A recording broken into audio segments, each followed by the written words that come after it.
Disney has made a lot of changes to the parks over the last couple of years, but if you're planning on going anytime soon, there's a couple that you need to be aware of.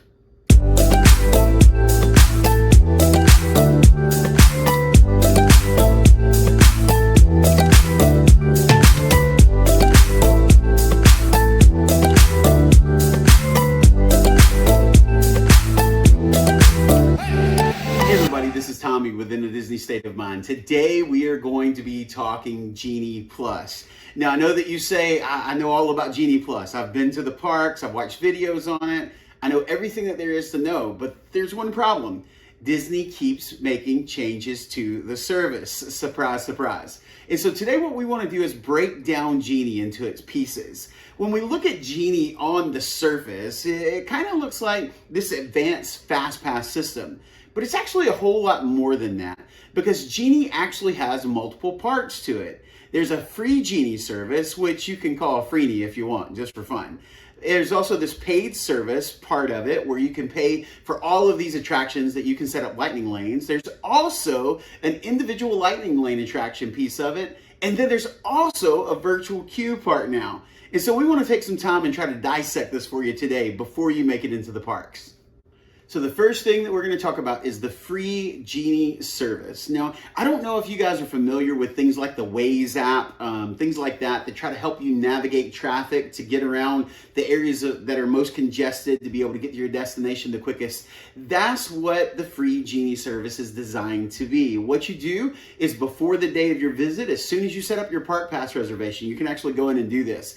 It's going to ask you, what do you want to do? What are you interested in? And let's just say that you want to ride Haunted Mansion. You can actually go in and click Haunted Mansion and say, hey, this is a priority. Seven Dwarfs Mine Train is a priority. Pirates of the Caribbean is a priority. And then you can actually go into character meet and greets and you can say, hey, this character, this show, these are the things that matter to me. And what it's going to do is try to begin to plan your day. It's going to give you suggestions on when to go based on wait times. And so Disney keeps this incredible database. And they know the wait times of the park based on how many people are there and all of these things. And that's the way that this app is supposed to work. That's the way free Genie is supposed to get you around the parks. There's only one problem.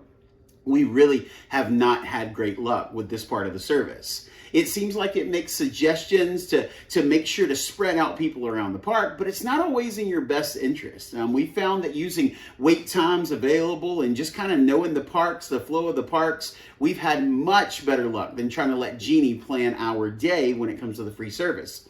But that doesn't mean that the free service is completely useless. There's some pieces of this free service that are actually amazing, and you need to make sure that you're using.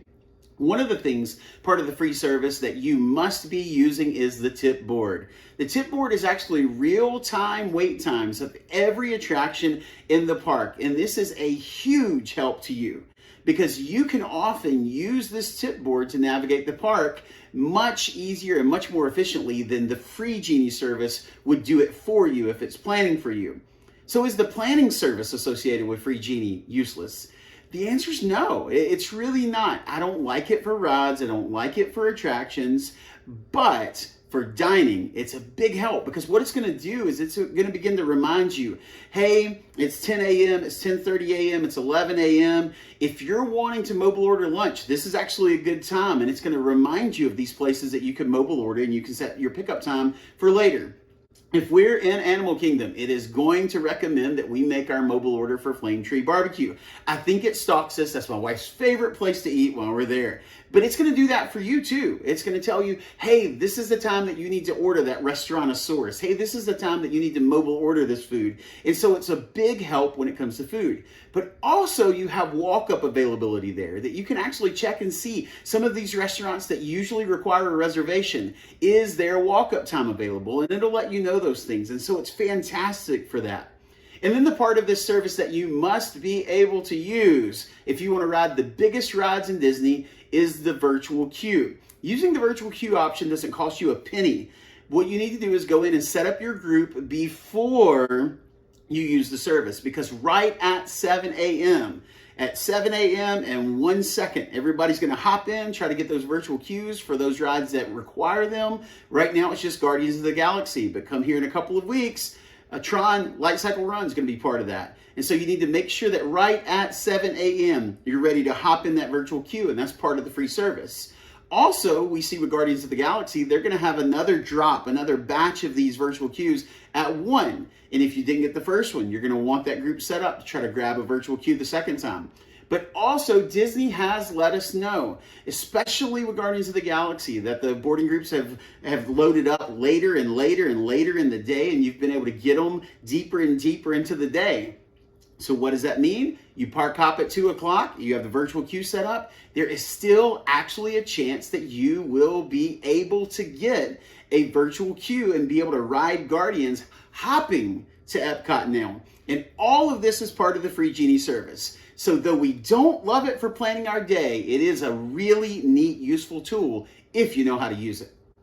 So the first thing that we want to talk about as far as paid services go is the Genie Plus service. Now, this service is going to cost you between $15 and $29 per day.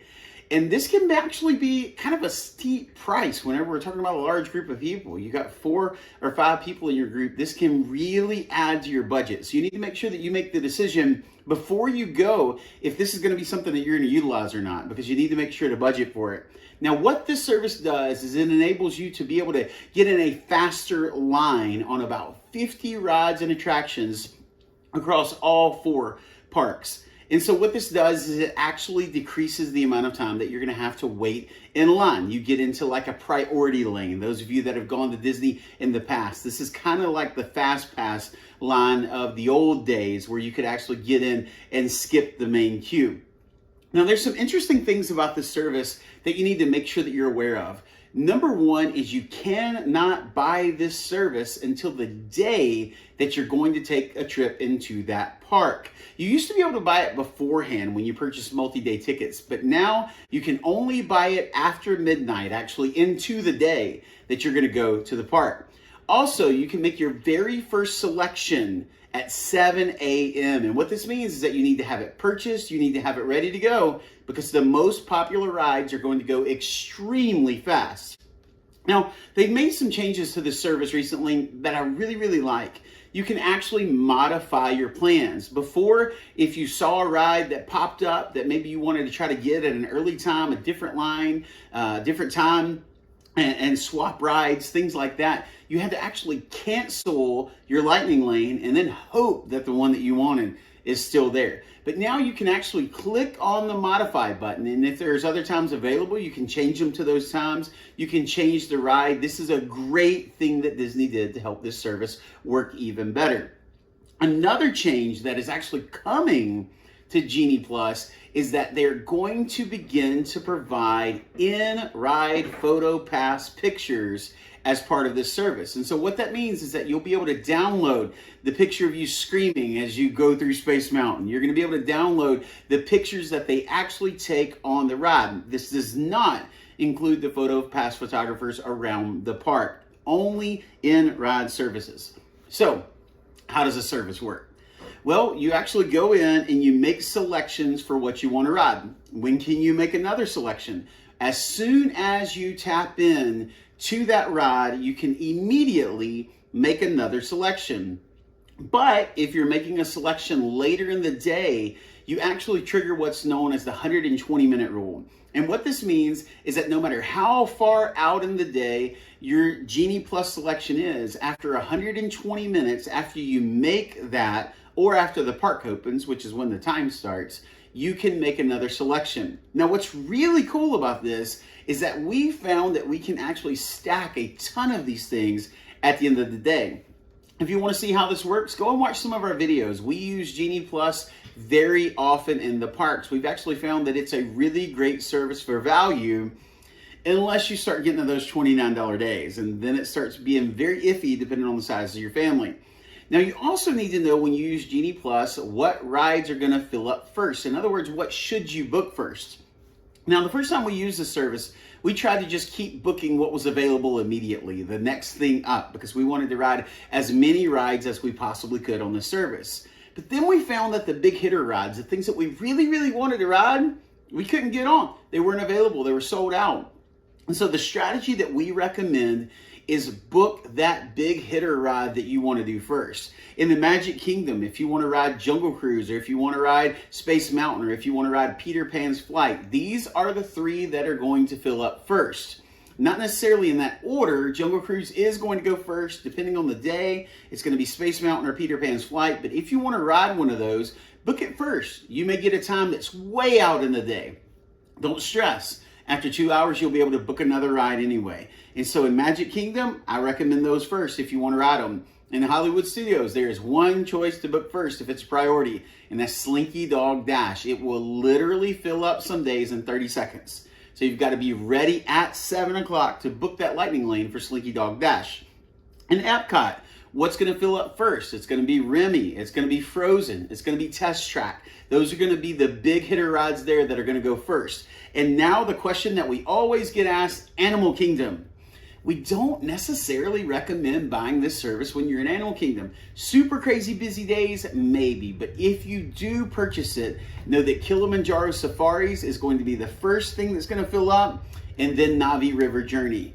And so make sure you know your priorities, make sure you know your Genie rules, make sure you're booking what you really, really want to ride, and make sure that you're aware that every 2 hours, even if you hadn't ridden that ride, set an alarm to make sure that you book another one to get the most out of that day. Otherwise, the second you tap in, be ready to book that next one. And the very last part of Genie that we want to talk about are those individual lightning lane attractions. This is kind of that pay for ride service where you're literally paying to ride one ride. Now, these can get pricey. The prices actually start at $12 per ride, and they can go all the way up to $25 per ride. And that's right, you're paying that per person for one ride. And these are the most popular attractions in the park. Right now, there's only one paid ride in each park.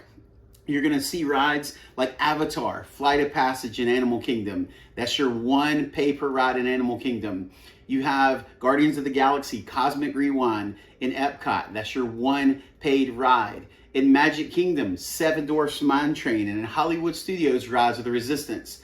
Now, we're kind of wondering if Disney's going to make a change in Magic Kingdom, because so far, they like to only keep one paid ride in each park. When it first opened, first started, there were two in each park, and then we went down to one. And so the question is, when Tron opens, we know that there's going to be a pay-per-ride option.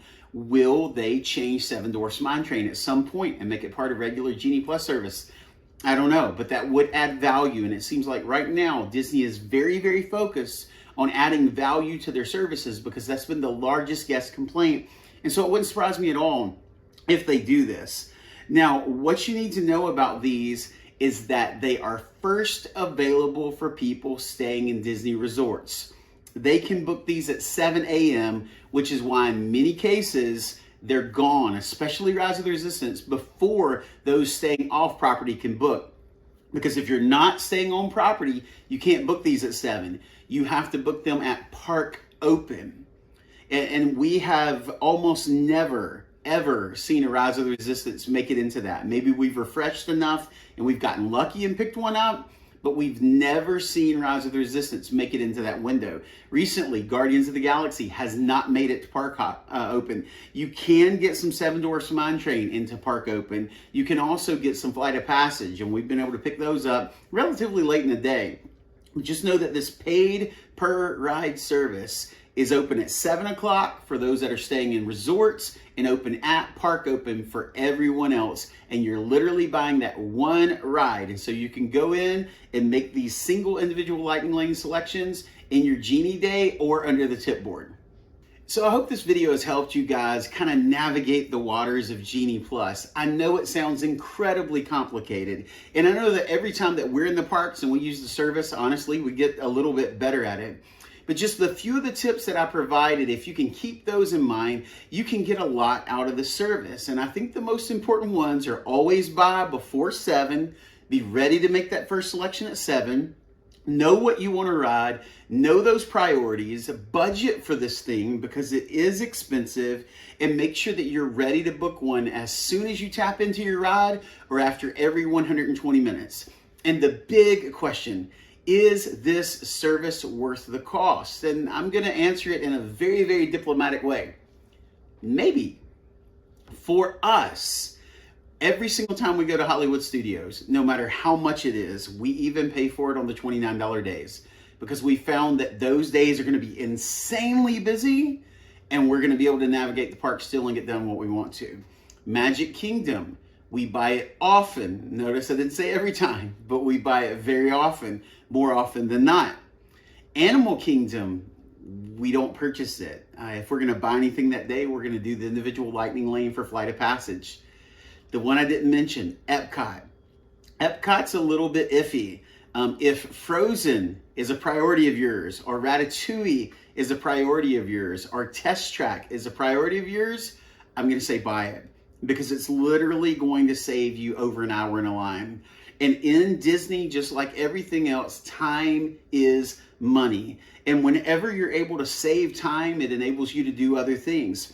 And in all the other parks, we found that we can get most of what we want done in a day just by navigating the parks ourselves, because we've been there often and we can kind of know what we need to do to get through the parks. But the thing that Genie does is you're literally buying time. I know that people say you can't buy time, but you actually can, because you're buying time that's not in a line. You're still going to ride that ride, but you can now use that time that you just bought to go shopping, to go sit down and relax, get you a Mickey Premium bar and sit on a bench somewhere, go watch a show, take a breath. If you're in Magic Kingdom, go to Tom Sawyer Island and relax. You're literally buying quality time in the park, not standing in line. And so that's why I say maybe. For us, a couple of parks, it's always a necessity. Sometimes it's a necessity in other parks, and then almost never in Animal Kingdom. You have to decide for you. Take into account your budget, take into account the group you're going with, and take into account the rides that you want to ride. So again, I hope that this helps you guys, and I hope to see you in the parks very, very soon. Make sure that if you see us there, you come up and say hey, but until then, keep living in a Disney state of mind. Bye, guys.